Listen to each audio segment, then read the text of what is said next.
Waalaikumsalam warahmatullahi wabarakatuh. Selamat pagi Pak. Pagi. Nah, hari ini Pak, saya dari calon guru penggerak angkatan 5 Kabupaten Goa. Oh iya. Ingin melakukan wawancara dengan Bapak. Oke, Bisa Pak hari ini? Bisa. Terima kasih banyak Pak. Oke, sama-sama. Baiklah Pak, pertanyaan saya yang pertama Pak, selama ini bagaimana Bapak selaku kepala sekolah dalam mengidentifikasi kasus-kasus yang merupakan dilema etika atau kejujuran moral? Oh iya, selaku kepala sekolah ya? Iya Pak. Oke, selaku kepala sekolah pertama yang saya lakukan adalah melakukan analisis kasus yang terjadi di sekolah saya. Termasuk kasus-kasus yang berkaitan dengan siswa, berkaitan dengan guru dan sebagainya. Itu yang saya lakukan selama ini. Iya. Terus yang kedua Pak, selama ini bagaimana Bapak selaku kepala sekolah menjalankan pengambilan keputusan di sekolah, terutama untuk kasus-kasus di mana ada dua kepentingan yang sama-sama benar atau sama-sama mengandung nilai kebajikan Pak? Oke, selama ini ya ketika saya menjalankan pengambilan keputusan, yang pertama saya lakukan adalah melihat dulu situasinya seperti apa, kasus yang terjadi seperti apa, melibatkan siapa. Kalau melibatkan murid, maka dilihat dari sisi muridnya. Kalau melibatkan guru dengan guru, maka melibatkan yang bersangkutan. Jadi komunikasi terbangun antara saya selaku kepala sekolah dengan pihak yang memiliki kasus tersebut. Itu iya. Selama ini yang saya bangun. Berarti Bapak berkolaborasi Pak? Berkolaborasi dengan rekan-rekan yang ada di sini. Terus yang ketiga Pak, langkah-langkah atau prosedur seperti apa yang biasa Bapak lakukan selama ini? Oke, prosedur yang saya lakukan selama ini pertama menganalisis dulu kasus yang terjadi, kemudian mencari tahu siapa yang terlibat dari kasus itu atau siapa yang ada di kasus itu. Kemudian yang ketiga adalah apakah kasusnya seperti apa, yang sebenarnya seperti apa. Kemudian setelah saya melakukan analisis, kemudian siapa yang terlibat, kemudian selanjutnya kasusnya seperti apa, kemudian selanjutnya saya lakukan adalah berkomunikasi dengan mereka. Kalau guru, saya berkomunikasi dengan guru. Kalau siswa, berkomunikasi dengan siswa. Kemudian saya melihat kasusnya seperti apa. Itu yang saya lakukan secara prosedur. Oh iya Pak. Berarti Bapak menganalisis terlebih dahulu Pak Iya, ya? menganalisis terlebih dahulu. Tidak bisa kemudian dong. berkolaborasi. Iya, tidak bisa dong serta-merta saya mengambil keputusan tanpa saya menganalisa kasus yang ada. Nanti saya dianggap otoriter dan sebagainya kalau saya tidak. So, nanti terjadi pro dan kontra. Iya, Pak, ya? pro dan kontra. Saya tidak boleh memihak antara yang satu dengan yang lainnya. Harus betul-betul mengambil keputusan yang adil Pak. Dan berpihak kepada murid tentunya. Iya, tentunya kalau kasusnya itu terkait dengan murid. Oke. Hal-hal apa yang selama ini Bapak anggap efektif dalam pengambilan keputusan pada kasus-kasus dilema etika? Oke, hal yang paling efektif selama ini yang saya lakukan adalah membangun komunikasi antara saya dengan guru-guru saya yang ada di sekolah saya. Itu yang paling efektif. Karena kenapa komunikasi? Karena saya tidak bisa mengetahui kasus yang terjadi kalau saya tidak melakukan komunikasi dengan guru saya. Karena guru saya yang paling tahu kondisi di kelasnya, wali kelasnya yang paling tahu apa yang terjadi sebenarnya di kelasnya. Sehingga itu yang saya harus bangun. Saya tidak serta-merta kasusnya di kelas 4 ini, kasusnya di kelas 5 ini, kelas 6 ini, tidak. Tapi saya mencari informasi dari guru kelasnya. Apa yang terjadi di kelas 4, apa yang terjadi di kelas 5, apa yang terjadi di kelas 6. Begitu. Jadi yang efektif, kalau berbicara efektif, yang paling efektif adalah saya membangun komunikasi dengan guru-guru saya yang ada di sini. Iya Pak. Terus Pak, hal-hal apa saja yang selama ini merupakan tantangan dalam pengambilan keputusan pada kasus-kasus dilema etika? Oh, yang menjadi tantangannya ya. Tantangannya sih selama ini lebih mengarah ke perasaan sih sebenarnya. Ketika saya harus mengambil keputusan, misalnya contoh kasusnya ada guru nih yang misalnya berseberangan, sama-sama benar, maka tantangannya adalah saya tidak boleh menjas yang satu, saya tidak boleh juga menjas yang keduanya, dan saya harus memutuskan secara adil walaupun sama-sama benar. Dan saya juga tantangannya adalah saya tidak ingin mengganggu perasaannya, perasaan tidak enak nih. Jadi pada saat saya mengambil keputusan, saya tidak menginginkan ada sesuatu yang stigma dalam diri, dalam hatinya kepala sekolahku ini tidak adil, kepala sekolahku ini tidak objektif dan sebagainya. Jadi lebih mengarah ke perasaan tidak enak ketika mengambil keputusan, karena sama-sama guru saya. Iya, sama-sama tiap hari saya harus sama-sama dan sebagainya. Alangkah tidak baiknya kalau saya duduk berdampingan, kemudian yang satu senyum-senyum, yang satu cemburu, gitu. Jadi lebih itu sih tantangannya kalau soal tenis. Soal perasaan. Iya, kalau soal tenis tidak ada sih sebenarnya. Itulah makanya dikatakan dilema etika. Iya, jadi memang sama-sama benar. Sama-sama ini ada dilema dalam bisa. Kalau saya bela si A, si B akan mengatakan tidak adil nih kepala sekolah saya. Saya bela si B, maka karena si A juga merasa benar, dia juga akan mengatakan hal yang sama. Berarti seorang kepala sekolah harus berdiri tengah-tengah Pak dalam mengambil kebijakan. Netral dalam pengambilan keputusan itu. Jadi saya tidak boleh, saya harus mengambil keputusan yang tidak memihak ke A, tidak memihak ke B, tapi bisa menyelesaikan antara permasalahan si A dan si B, sehingga si A dan si B baik, saya juga baik. Gitu.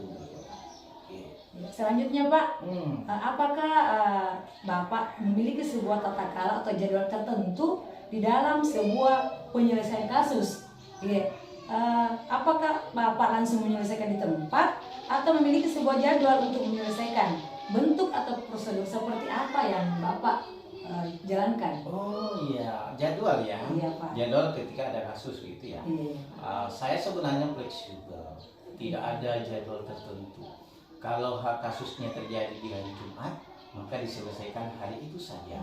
Tidak boleh menunggu nanti hari Senin, nanti hari Selasa, nanti hari Rabu. Karena ketika permasalahan itu muncul di hari Jumat, kemudian disimpan di hari Sabtunya, Ahadnya, Seninnya, Selasanya, itu akan bertambah. Maka harus diselesaikan pada saat itu juga dengan cara yang tadi, membangun komunikasi dari seluruh stakeholder yang ada di sini. Kalau permasalahan itu mencakup terkait dengan kondisi yang ada di sini. Kalau terkait dengan murid ya murid, kalau terkait dengan guru ya guru. Gitu. Jadi tidak ada penjadwalan khusus tidak. Karena kalau masalah itu kapan terjadi ya diselesaikan. Lebih baiknya seperti itu. Lebih cepat lebih bagus Pak. Mungkin yang terakhir Pak dari bincang-bincang kita pada hari ini, dari semua hal yang Bapak telah sampaikan tadi, pembelajaran apa kira-kira yang Bapak petik dari pengalaman pengambilan keputusan ini? Dari pengalaman itu, pembelajaran yang saya dapatkan pertama, mungkin saya lebih bijaksana dalam pengambilan keputusan, kemudian lebih menjalin komunikasi yang lebih baik, terjalin komunikasi yang baik antara saya dengan guru saya dan seluruh stakeholder yang ada di sekolah.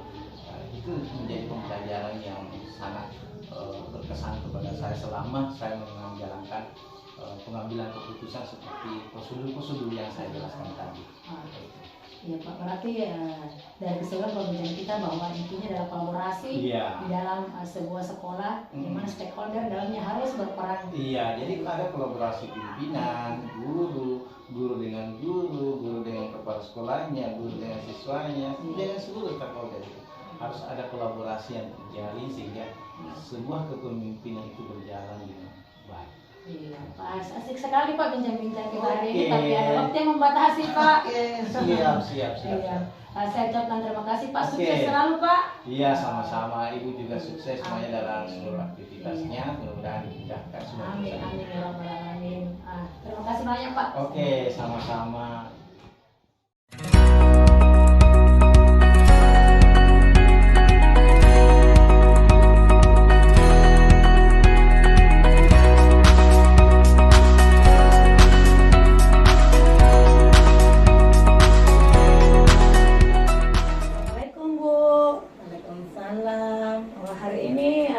Kepala sekolahnya cerah sekali. Alhamdulillah. Ya. Masih muda Bu. Masih muda. Bertalenta.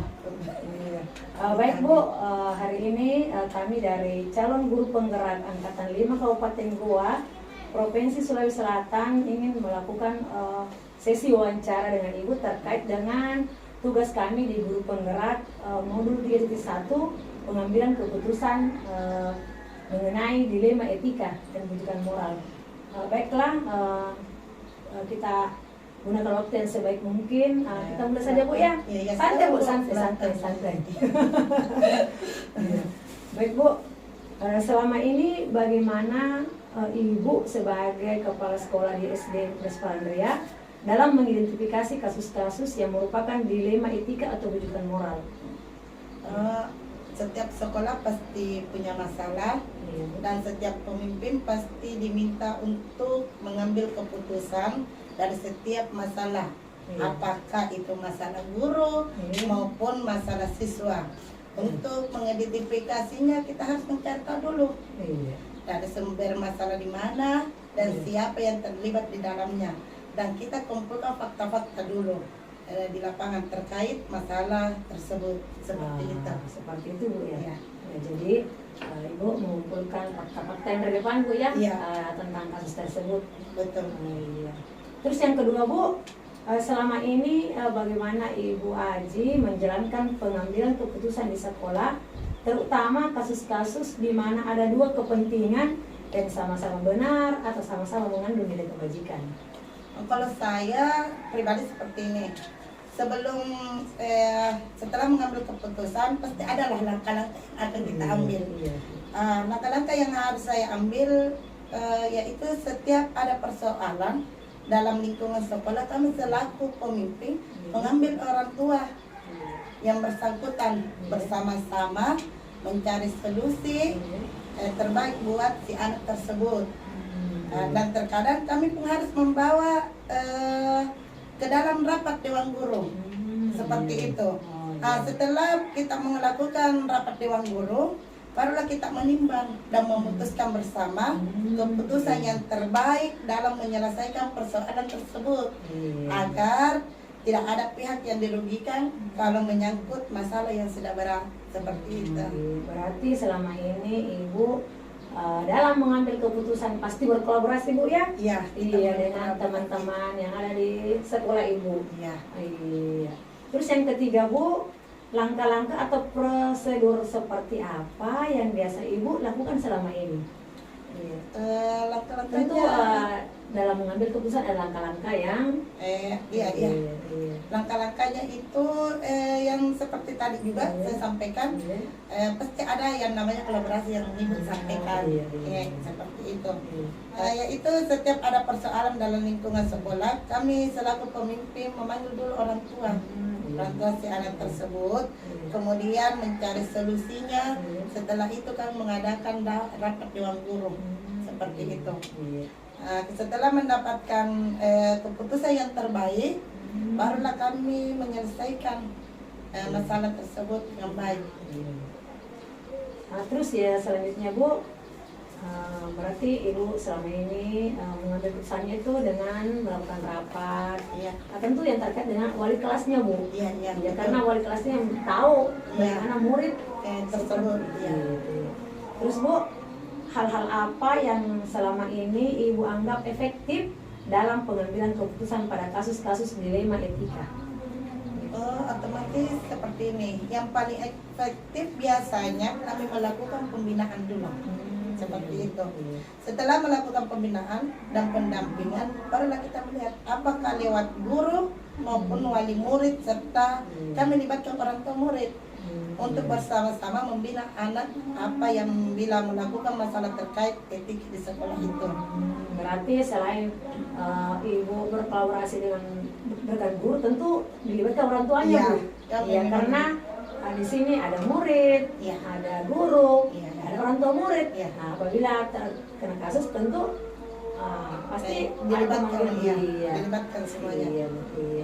Terus Bu, hal-hal apa yang selama ini menjadi tantangan dalam pengambilan keputusan? Kalau kita berbicara masalah tantangan, pasti ada lah tantangan dengan kasus tersebut. Tapi dengan tantangan tersebut itu kami jadikan ini, setiap keputusan yang kami ambil pasti ada tantangannya, seperti itu. Misal pandangan lingkungan sekitar tentang keputusan tersebut, apakah keputusan yang saya ambil selaku pemimpin adil dan tidak ada yang dirugikan. Kadang kita mau menetapkan sebuah keputusan, terkadang kita juga kasihan ketika melihat latar belakang si anak tersebut. Jadi banyak sekali kalau kita berbicara tentang tantangan, pasti banyak tantangannya. Betul sekali. Iya. Iya. Jadi dalam hal ini ibu betul-betul pengambilan keputusannya itu harus adil. Iya. Iya. Tidak artinya merugikan pihak. Iya, tidak. Iya, iya. Harus memang antara A dan B kita baik itu dari guru maupun siswa. siswanya. Iya. Apakah guru yang punya persoalan seperti itu? Iya. Nah, harus didamaikan dengan adil, Bu. Iya, harus seperti itu. Karena kita tidak mau merugikan di antaranya. Iya. Nanti dibilang gurunya tidak itu kepala sekolah tidak adil. Iya, setelahnya yang dipilih. Iya. Nanti si A keluarganya si B bukan, dipilih si A. Ya betul. Oh iya, Mbak. Iya, Bu. Nah, selanjutnya, Bu, apakah Ibu memiliki sebuah tata kala atau jadwal tertentu di dalam sebuah penyelesaian kasus di dilema etika? Apakah Ibu langsung menyelesaikan kasus tersebut atau memiliki sebuah jadwal untuk menyelesaikannya? Bentuk atau prosedur seperti apa yang Ibu lakukan selama ini? Kalau masalah yang kecil biasanya saya selesaikan di tempat. Tapi untuk masalah yang sifat keputusannya itu butuh pertimbangan, kami akan musyawarah dulu. Musyawarah lewat rapat dewan guru, sehingga semua guru mampu memberikan masukan dan pandangan terkait masalah tersebut. Seperti itu. Jadi artinya dilihat dari kasusnya, Bu. Iya. Kalau misalnya ringan dari jadwal, Iya, tapi kalau kasus itu memang butuh persetujuan Dari semua dewan guru, Iya. ya kami jadwalkan. Iya. Terus yang selanjutnya, Bu, adakah faktor-faktor atau seseorang yang selama ini membantu Ibu dalam mengambil keputusan dalam kasus dilema etika? Siapa saja, Bu, yang terlibat? Ya ketika pengambilan pastinya keputusan? ada namanya lingkungan sekolah pasti. Iya. Kita butuh bantuan dari semua pihak, baik itu dari wali kelas, guru mata pelajaran, dan juga semua stakeholder pimpinan di sekolah. Seperti itu. Nah, jadi berarti Ibu libatkan semua ya yang Iya, ada kami di libatkan sekolah. semua. Iya. Sekolah. Jadi banyak faktor-faktor yang membantu Ibu dalam hal pengambilan keputusan. Artinya Ibu tidak mau mengambil keputusan sepihak. Iya, harus itu. Nanti ada pro dan kontra. Ya betul itu. Iya, betul. Terus mungkin yang terakhir, Bu, ya, dari bincang-bincang kita pada hari ini, dari semua hal yang telah Ibu sampaikan, kira-kira pembelajaran apa yang Ibu petik dari pengalaman Ibu mengambil keputusan? Kalau itu yang pembelajaran pasti ada ya, pembelajaran yang perlu kami petik dari pengalaman-pengalaman kasus tersebut. Tapi pengalaman itu seperti ini, pengalaman yang harus saya petik yaitu bagaimana cara kami mengambil keputusan. Keputusan baik hal masalah yang cuma tingkatnya sedang maupun yang tingkatnya semakin besar. Jadi itu pelajaran yang kami bisa petik. Kemudian kolaborasi dan kebersamaan antara guru-guru seperti itu. Iya. Jadi betul-betul itu bahwa dalam sebuah lingkungan sekolah perlu yang namanya kolaborasi. Iya. Dan Ibu akan melihat kembali kasus-kasus yang telah terjadi dan menjadikan pengalaman di kasus-kasus yang akan datang. Mungkin, Bu, bincang-bincang kita pada siang ini waktu yang membatasi kita, Bu. Mungkin di lain waktu kita ketemu kembali dan sukses selalu, Bu, ya. Ya, makasih. Assalamualaikum.